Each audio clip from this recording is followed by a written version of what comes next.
జమ్మూ కాశ్మీర్ ఉగ్రవాద దాడుల్లో మరణించిన సోమిశెట్టి మధుసూదన్ రావు నివాసంలో మనం ఉన్నాం. ప్రస్తుతం మనతో పాటు వారి కుటుంబ సభ్యులు కూడా ఉన్నారు. అయితే ఈ టైంలో వారిని పలకరించడం కూడా కరెక్ట్ కాదు. కాకుంటే అక్కడ జరిగినటువంటి సన్నివేశం అంతా కూడా వారికి తెలుసు కాబట్టి ఈ విషయాన్ని ప్రపంచానికి తెలియచేయాలి కాబట్టి వారితో మాట్లాడేటువంటి ప్రయత్నం చేస్తున్నాం. మేడం, సారీ, ఏమనుకోబాకండి. ఈ టైంలో మిమ్మల్ని అడగడం కరెక్ట్ కాదు. కాకుంటే అసలు విషయం ఏం జరిగింది, అక్కడ ఎలాంటి సిచ్యువేషన్ ఉండింది, మీరు ఏ టైంలో అక్కడ ఉన్నారు, అసలు విషయం ఏంటి? మేము కిడ్స్కి ఎగ్జామ్స్ అయిపోయిన తర్వాత వెకేషన్కి అని చెప్పి వెళ్ళామండి, ఒక 5 days ట్రిప్కి. సో మేము ఫస్ట్ డే శ్రీనగర్లో ఉండి సెకండ్ డే పెహల్గామ్కి వెళ్ళాము. పోనీ రైడ్స్తో పైకి వెళ్ళాము. వెళ్ళి దాన్ని మినీ స్విట్జర్లాండ్ అంటారు. అక్కడికి వెళ్ళాము, లంచ్ చేసినాము. జస్ట్ లంచ్ చేసి నేను మా హస్బెండ్ జస్ట్ అలా బయట వచ్చినాము వ్యూ చూద్దామనేసి. వెంటనే బ్లాస్ట్లు వినిపించాయి. మేము పరిగెత్తే లోపలే ఇట్లా అంటే నేను చూస్తుండగానే కాల్ చేస్తూ ఉన్నారు పక్కన వాళ్ళని. వాళ్ళని చూసి నా పక్కన వాళ్ళు ఇట్లా నీల్ డౌన్ అయ్యారు, పడుకున్నారు. అంటే పరిగెత్తితే కాల్ చేస్తారేమోనని చెప్పి మేము పడుకున్నాము, ఇద్దరం చేతులు పట్టుకొని. మా పిల్లలు వేరే దగ్గర ఉన్నారు. నేను ఎక్కడ మా పిల్లల కోసం పరిగెత్తి వెళ్ళిపోతాననేసి మా హస్బెండ్ నా చేయి పట్టుకొని పిల్లలు ఎక్కడికి పోరు, ఉంటారు అంటే మేము ఎక్కడ కాల్ చేస్తారన్న భయంతో ఉన్నాము. ఈవెన్ మేము అలా పడుకో ఉంటే కూడా వాళ్ళు వచ్చి మమ్మల్ని, అంటే మేము తలెత్తలేదు, గమ్మని పడుకొనే ఉన్నాము. వాళ్ళు వచ్చి మమ్మల్ని హిందూనా ముస్లిమా అని అడిగారు. అడిగి మేమేం ఆన్సర్ చేయలేదు. ఆన్సర్ చేసే లోపల నేను ఒక షార్ట్ విన్నాను. అది నేను ఎవరినో అనుకున్నాను, ఎందుకంటే వినిపిస్తూ ఉన్నాయి. కానీ నా డ్రెస్ అంతా తడిచిపోయింది. అప్పుడే నాకు అర్థమైంది. అప్పుడే నేను లేచి చూడగానే నేను అట్లా బ్లడ్ చూసి నేను ఇంకా చాలాసేపు ట్రై చేసినాను. కదలిపోయేసరికి ఇంకా కాలిస్తే కాల్చారని చెప్పేసి నేను రెస్క్యూ టీం ఏమన్నా ఉందేమో హెల్ప్ కోసమని పరిగెత్తాను బయటికి.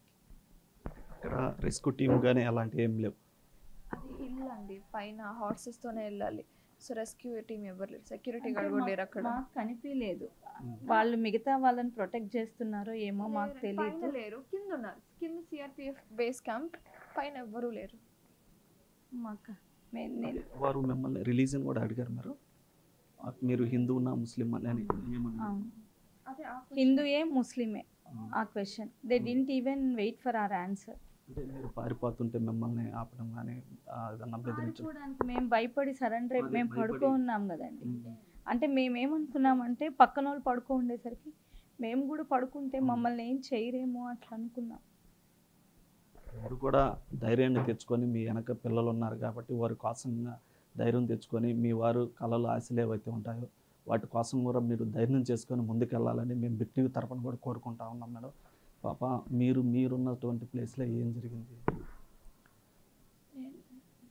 మీరు అక్కడ ఆ టైంలో ఎక్కడున్నారు, ఆ సిచ్యువేషన్ ఎలా జరిగింది? నేను మా ఫ్యామిలీ ఫ్రెండ్స్ వెళ్ళాం కదండి. సో మేము ఆ హోటల్, నేను యాక్చువల్లీ వీళ్ళతోనే దగ్గరలో లేరు, నేను వీళ్ళతోనే ఉన్నాను.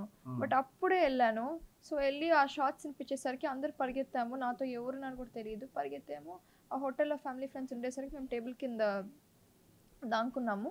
అప్పుడు వచ్చి తిట్టారు, ఇట్లా దాంకోకూడదు, బయటికి వెళ్ళండి, వెళ్ళిపోండి, వాళ్ళు వస్తారు అనేసరికి మేము ఇంకా పరిగెత్తాము. బయటికి వెళ్ళాము, అందరూ వెళ్ళిపోయారు. కానీ నేను, మై బ్రదర్ అండ్ మా అంకుల్ రండి అని పుల్ చేస్తున్నా కానీ మేము రావట్లేదు, ఎందుకంటే వీళ్ళిద్దరు రాలేదు కాబట్టి. సో మేము అక్కడే ఉన్నాము. విత్ ఇన్ 2 minutes అంతే ఆ గేట్ బయటే ఉన్నాము. మేము వీళ్ళు పుల్ చేస్తే రావట్లేదు. ఓన్లీ తిని ఒక్కటే వచ్చింది, మా నాన్న రాలేదు. అదే నేను స్వెటర్ కలర్ చూసి చెప్పాను, అద్దో అమ్మ వచ్చింది అని చూస్తే తిని ఒక్కటే వచ్చింది, మా నాన్న రాలేదు. మీరు మీ తమ్ముడు ఎక్కడెక్కడైనా దూరంగా ఉండడం జరిగింది? ఆ గేట్ బయటే ఉన్నామండి మేము, కొంచెం 10 feet డిస్టెన్స్ అంతే, అక్కడే ఉన్నాం. అప్పుడు కాల్పుల్ సౌండ్ అక్కడేం సౌండ్, ఇంకా అదే మాదే లాస్ట్ అనుకుంటా, ఇంకా దాని తర్వాత రాలేదు. మేడం, మీకు ముందు కాల్పులు నా ముందే కాలుస్తుండేసరికి నేను భయపడినాను. నా ముందే వేరే వాళ్ళని కాలుస్తున్నారు. వాళ్ళని అలా కాల్చకుండా ఓన్లీ గన్ షాట్స్ ఉంటే నేను పరిగెత్తి వెళ్ళిపోయిండేదాన్ని. వాళ్ళని చూసి భయపడిపోయాను. నేను కాలుస్తున్నప్పుడు చూసే భయపడిపోయాను.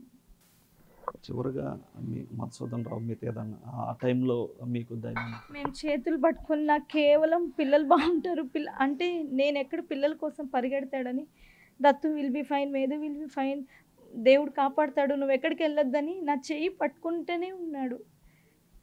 మా పిల్లలే, మా పిల్లల కోసం.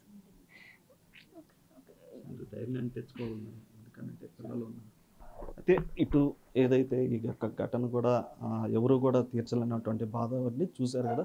ఇప్పటిదాకా అక్కడ జరిగినటువంటి ఉగ్రవాద దాడులు ఏవైతే ఉన్నాయో అక్కడ మధుసూదన్ రావు పడుకొని ధైర్యం చెప్పేటువంటి పరిస్థితి వచ్చిందని, అదేవిధంగా ఇటువంటి దురదృష్టకరమైన వాతావరణం, అది విహారయాత్రకి వెళ్ళడం, ఆ యొక్క విషాదఛాయలు అనుకోవడం కూడా చాలా బాధాకరమైనటువంటి విషయం. కెమెరామ్యాన్ మనోజ్తో సురేంద్ర, బిగ్ టీవీ, కావలి నుంచి.